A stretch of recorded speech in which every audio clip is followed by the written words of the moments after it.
And hello people, welcome to Microsoft Excel School Academy. This is a course and tutorial for beginners and intermediate users.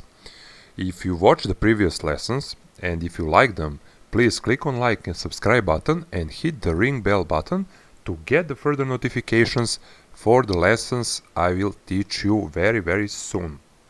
In the last lecture we were talking about min and max function. And in today's lesson we'll talk about the next built-in function in Excel, and that is average function.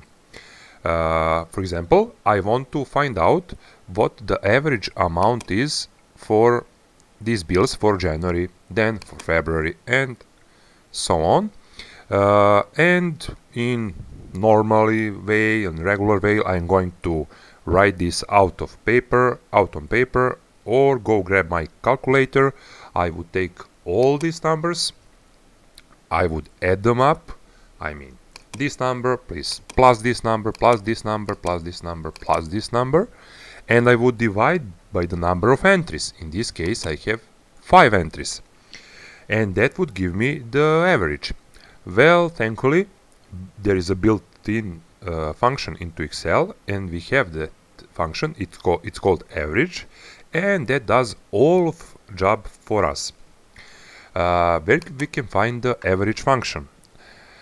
We can find it in function library, formulas tab, the first function library, more functions, statistical, and here is average. So I will click on this field because we want here to calculate the average for those numbers.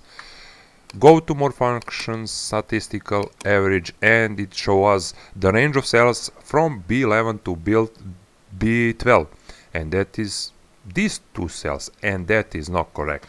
We will change it very fast. You see, it's fast, and it gives us the result. It's 217. That is the average for those numbers, and that is correct. We click OK and we get our result. Very super fast. So we will do the same for February. More functions, statistical, average, select range of cells. It says 289. Okay, and we got the correct result. I want you to finish for March and April, and that will be all for today's lesson. See you soon.